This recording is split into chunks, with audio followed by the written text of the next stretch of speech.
Hey guys, in this small lecture, I'll cover a special topic today, that is the doctrine of Pith and Substance.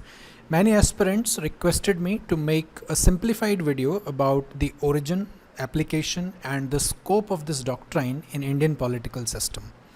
हो सकता है आप में से कुछ एस्पिरेंट्स ने इस डॉक्ट्राइन के बारे में ना सुना हो, and it is very normal because one cannot study everything. However, this doctrine is quite important, especially for your main examination. Guys, slides का कंटेंट मैंने काफ़ी सिंपल लैंग्वेज में लिखा है. This content will definitely help you a great deal in framing your answers in your UPSC Mains. So before I delve into Pith and Substance doctrine, let me explain the context and background for this topic. India एक federal system follow करता है जहां पर powers central and state governments के बीच divided हैं. You must know Indian constitution के 7th schedule में 3 lists enshrined हैं: union list, state list and concurrent list. Union list में वो सब्जेक्ट्स हैं जिन पर केवल सेंट्रल गवर्नमेंट कानून बना सकती है. स्टेट लिस्ट में वो सब्जेक्ट्स हैं जिन पर नॉर्मल सर्कमस्टांसेस में सिर्फ स्टेट गवर्नमेंट कानून बना सकती है. और कॉन्करेंट लिस्ट में वो कॉमन सब्जेक्ट्स हैं जिन पर दोनों central as well as state governments legislation कर सकती हैं. बट अगर कॉन्करेंट लिस्ट के केस में कोई कॉन्फ्लिक्ट होता है किसी भी लेजिस्लेशन में, देन सेंटर का जो लॉ होगा वो एप्लीकेबल होगा. सो बेसिकली 7th शेड्यूल हमारे कॉन्स्टिट्यूशन में फेडरल सिस्टम, जो कि हमारे कॉन्स्टिट्यूशन के बेसिक स्ट्रक्चर का एक पार्ट है, उसे इंटैक्ट रखने में, उसे मेंटेन रखने में एक वाइटल रोल प्ले करता है. कॉन्स्टिट्यूशन के 7th शेड्यूल में लेजिस्लेटिव पावर्स का डिवीजन इसीलिए किया गया ताकि सेंट्रल गवर्नमेंट और स्टेट गवर्नमेंट आपस में झगड़ा ना करें, एक दूसरे की अथॉरिटी को एनक्रोच ना करें. And in a perfect world, central government and state government would respect each other's rights and authorities. But we don't live in a perfect world. तो यहाँ पर राइट्स भी एनक्रोच होते हैं और अथॉरिटी भी एनक्रोच होती है. हेंस जब किसी ऑर्गन की अथॉरिटी को एनक्रोच किया जाता है तब काम में आती है pith and substance doctrine. So I hope that you understand the basic purpose of pith and substance doctrine. Now let's start with some basic facts. सबसे पहला फैक्ट ये है कि जो पिथ एंड सब्सटेंस डॉक्ट्राइन है इसको हमने कैनेडियन कॉन्स्टिट्यूशन से लिया है. और दूसरा इंपॉर्टेंट फैक्ट ये है कि पहली बार जब इंडिया में इस डॉक्ट्राइन को इनकॉर्पोरेट किया गया था तो वो गवर्नमेंट ऑफ इंडिया एक्ट 1935 के थ्रू किया गया था. दूसरा इंपॉर्टेंट फैक्ट ये है कि इंडिया के कॉन्स्टिट्यूशन में जो कॉन्करेंट लिस्ट है ये इंडिया के कॉन्स्टिट्यूशन का एक यूनिक फीचर है, because no other constitution in the world has such an explicit list of shared subjects. और तीसरा इंपॉर्टेंट फैक्ट ये है कि पिथ एंड सब्सटेंस ये एक इंग्लिश फ्रेज है जिसका कभी कभी आपसे एग्जामिनेशन में शाब्दिक अर्थ, लिटरल मीनिंग पूछा जा सकता है. So the literal meaning is true nature and a sense.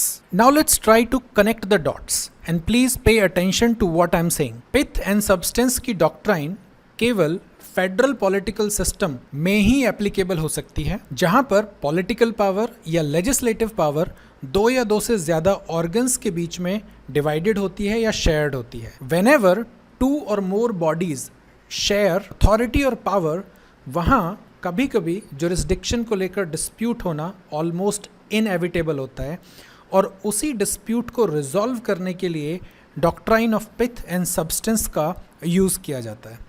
और सरल भाषा में बोलूं तो पिथ एंड सब्सटेंस डॉक्ट्राइन के द्वारा किसी भी इनेक्टेड लॉ से जुड़े 2 सबसे इम्पॉर्टेंट सवालों को एड्रेस करने की कोशिश की जाती है. सबसे पहला पॉइंट आता है यहाँ पर सब्सटेंस का. ये जो वर्ड सब्सटेंस है इसका मतलब है कि particular content of the law. यदि कोई लॉ बनाया गया है तो उस लॉ का जो कंटेंट है क्या वो कॉन्स्टिट्यूशनली वैलिड है, क्या उस कंटेंट की इंटेंशन या उस सब्सटेंस की इंटेंशन पब्लिक इंटरेस्ट को प्रमोट एंड प्रोटेक्ट करना है. एंड इस पैरामीटर पे किसी भी लॉ को पास होना पड़ेगा. दूसरा वर्ड है यहाँ पर pith. Pith word means the source of origin for that law. It means जो अथॉरिटी लेजिस्लेट कर रही है क्या उस अथॉरिटी को कॉन्स्टिट्यूशनली अलाउ किया गया है कानून बनाने के लिए या कोई एक्शन लेने के लिए? I will give you a very simple example to help you understand. Suppose कीजिए किसी सब इंस्पेक्टर को पुलिस डिपार्टमेंट में अपॉइंट किया गया और अपॉइंटमेंट किया आईजी रैंक के ऑफिशियल ने, लेकिन उसी सब इंस्पेक्टर को अगर जॉब से टर्मिनेट किया जाता है और टर्मिनेशन अगर इशू किया है लेट्स से डीआईजी रैंक के ऑफिशियल ने, तो क्या इस एक्शन को चैलेंज किया जा सकता है? The answer is yes, because rules के हिसाब से जिस रैंक के ऑफिशियल ने अपॉइंटमेंट किया है उस रैंक से जूनियर व्यक्ति अपॉइंटेड पर्सन को जॉब से टर्मिनेट नहीं कर सकता है। हैंस कोई भी कानून केवल तभी वैलिड होगा जब उसे उसी अथॉरिटी ने बनाया हो जो उसे बनाने के लिए अधिकृत है, जिसके पास कॉन्स्टिट्यूशनल अथॉरिटी है, and at the same time law का जो कंटेंट है वो इन्फ्लेमेटरी या डेरोगेटरी नहीं होना चाहिए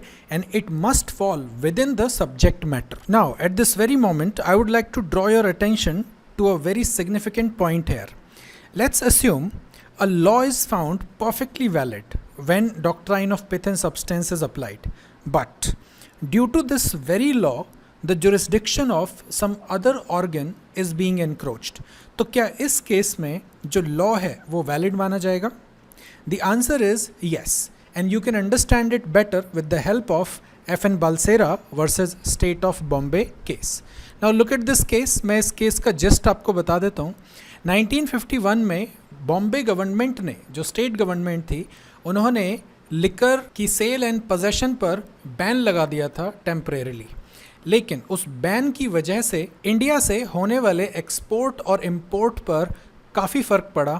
एज अ रिज़ल्ट F.N बालसेरा ने सुप्रीम कोर्ट में पिटिशन फाइल की थी against the state of Bombay. F.N बालसेरा का आर्ग्यूमेंट था कि जो कस्टम्स डिपार्टमेंट है वो सेंटर के अंडर आता है, स्टेट के लेजिस्लेटिव एक्शन से सेंटर को नुकसान पहुंच रहा है, दैट इज वाई इस लिकर प्रोहिबिशन एक्ट को इनवैलिडेट किया जाए। सुप्रीम कोर्ट ने यहाँ पर pith and substance doctrine apply की। पिथ इट मीन्स कि शराब पे पाबंदी लगाना ये स्टेट का अधिकार था, तो अपने अधिकारों से बाहर जाकर उन्होंने कुछ नहीं किया, उन्होंने सिर्फ अपने अधिकार को एग्जीक्यूट किया, अपने राइट को एग्जीक्यूट किया। और दूसरी चीज़, शराबबंदी कोई एंटी नेशनल चीज़ नहीं है और हैंस स्टेट गवर्नमेंट का जो भी एक्शन था वो जस्टिफाइड था, फिर उससे चाहे सेंटर को नुकसान हो या फ़ायदा हो।